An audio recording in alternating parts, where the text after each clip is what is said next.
Hi, welcome to this part of my review featuring the Alien role-playing game core rulebook.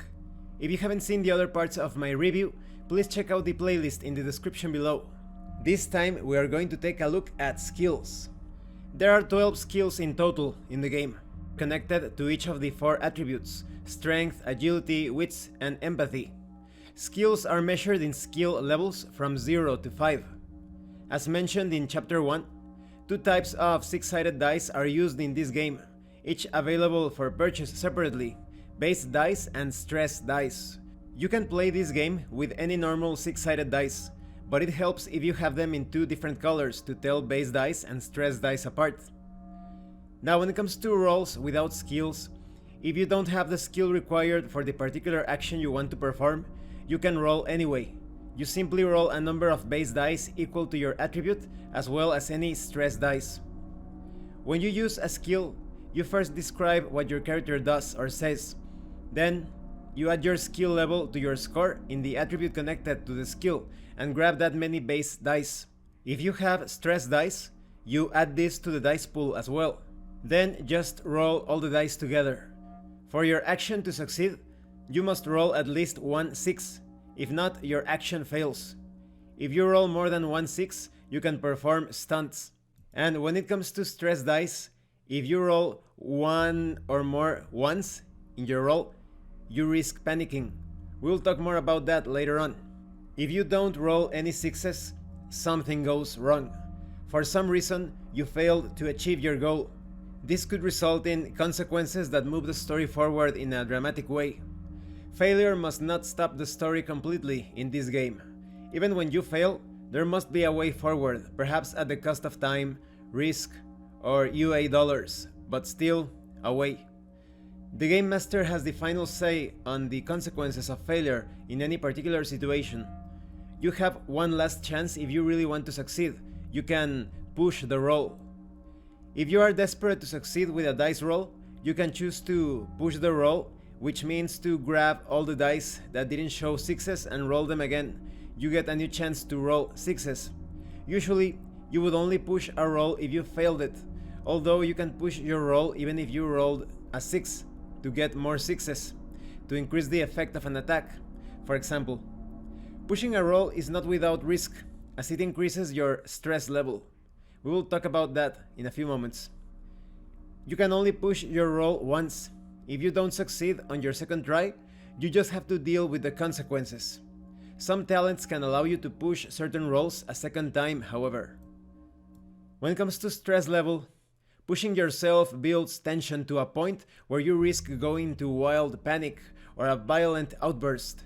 When you push a roll, your stress level immediately increases by 1 point. You mark this down on your character sheet before you reroll your dice.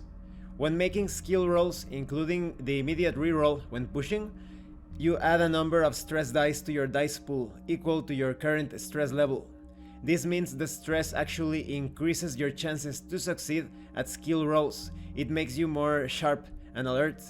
However, if you roll a 1 on 1 or more of the stress dice during a skill roll, you risk panic. Pushing dice rolls is a little like playing blackjack. It increases your chances of success, but if you push too hard, you suffer the consequences. In the Alien role-playing game, these consequences are triggering panic and losing control of your character. When you roll stress dice in a skill roll and you roll 1 or more ones, you cannot push the roll. Instead, you must immediately make a panic roll. A panic roll can cause your skill roll to fail no matter how many 6s you roll. Besides pushing skill rolls, other stressful or dangerous events can increase your stress level as well as trigger panic rolls. And when it comes to ammo, if your action is firing a weapon with a limited magazine, rolling 1 or more ones means that you empty the magazine in addition to making a panic roll.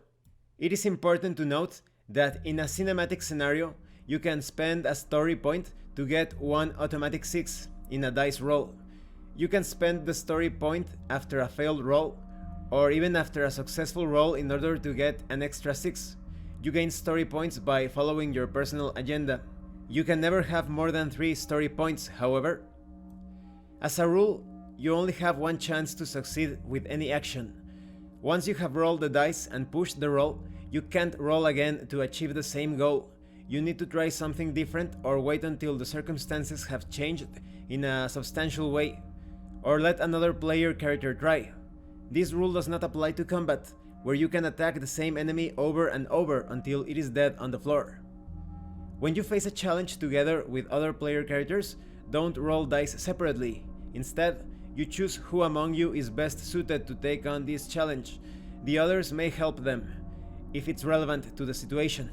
If the roll fails, it counts as a failure for all of you. You are not allowed to try one time each. This rule does not apply in combat, where each player character is free to attack any enemy they like. Sometimes external factors help you to succeed, and this gives you an extra base dice to roll. Other times, something hampers your action. This gives you fewer base dice to roll than normal. This is called a modification. Several modifications can apply to the same roll. Simply add them together. And of course, some modifications may cancel each other out. If you have a modification of +1 and a modification of -1, that's the case. You can get modifications in several different ways. Through gear, through the difficulty of the action itself, or by receiving help. Now, when it comes to non-player characters and skills, non-player characters use skills in the same way as player characters, with one major difference being that non-player characters never push rolls. The Game Master rolls dice for non-player characters, but should only roll for actions that affect a player character directly. For example, if the non-player character is attacking a player character or is attempting to save them. When a non-player character performs an action that does not directly affect a player character, the Game Master can simply decide what happens without rolling dice. Now, concerning difficulty, normally the Game Master, or rather the Game Mother, doesn't assess how difficult an action is. You only roll dice in challenging situations, period. But sometimes the GM might want to underscore that external factors either help or hinder an action. There are also cases when modifications are imposed by the rules, like when you aim carefully with a ranged weapon, shoot at a long distance, or if you're in a bad bargaining position, when you attempt to use manipulation on someone. Some talents can also give you a positive modification in certain situations. Other player characters or non-player characters can help you succeed at a skill roll. This must be declared right away, before you roll your dice. It must also make sense in the story. The individual helping you must have the capacity to support your action. The GM has the final say. For each person helping you, you get a +1 modification. No more than 3 people can help you with a single roll, meaning your maximum modification from assistance is +3. In combat, helping counts as the same type of action as the one you are supporting. Non-player characters can help each other in the same way as player characters.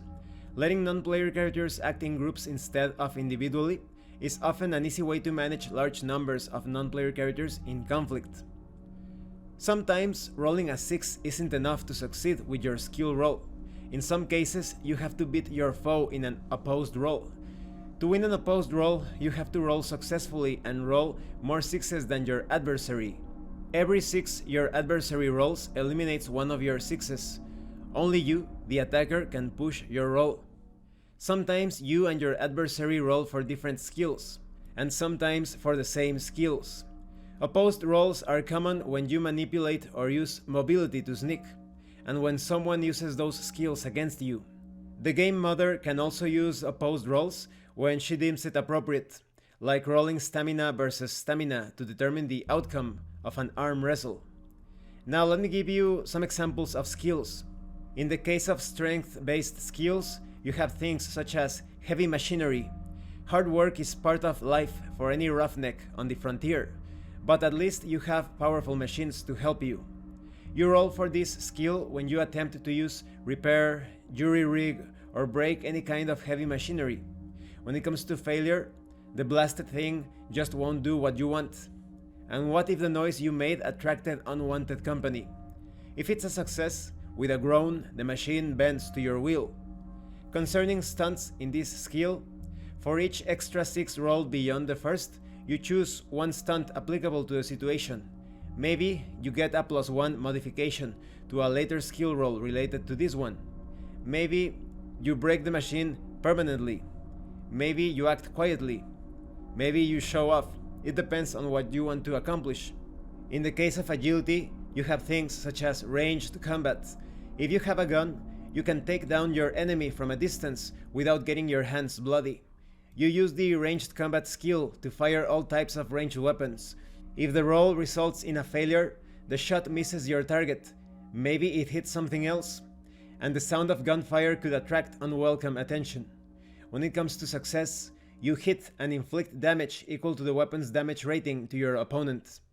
When it comes to stunts, for every extra 6 you roll, you choose one of different stunts, such as you pin down your enemy, they need to make an immediate panic roll. Or maybe your target drops a weapon or another handheld object, you choose which. Or maybe you inflict one more point of damage. You can choose this stunt multiple times if you roll several 6s. When it comes to wits, you have things such as comtech, programming androids, mainframes, and other types of advanced technology requires specialist knowledge. Roll for comtech for any challenging attempt to program, repair, decrypt, or otherwise manipulate any type of computer or communications technology. If you get a failure, no matter what algorithm you try, it just won't work. And what if you inadvertently triggered the alarm? If it's a success, the code is like music and you play it beautifully. Concerning stunts, maybe you get to hide your tracks, maybe you obtain new or unexpected information, or maybe you accomplish things quickly in half of the time it would normally take. When it comes to empathy, you have things such as command. If you are to survive the horrors of space, you'll need a good leader, or you must become one yourself. You can use your command skill in 2 ways. To stop panic, for example, when another character makes a panic roll and loses control, you can make a command roll to return them to their senses. Maybe you want to give orders. In combat, as a slow action, you can bark orders to another character. They must be able to hear you, even if via comm radio. You roll command, and for every 6 you roll, they get a +1 modification to their roll when carrying out the order you gave.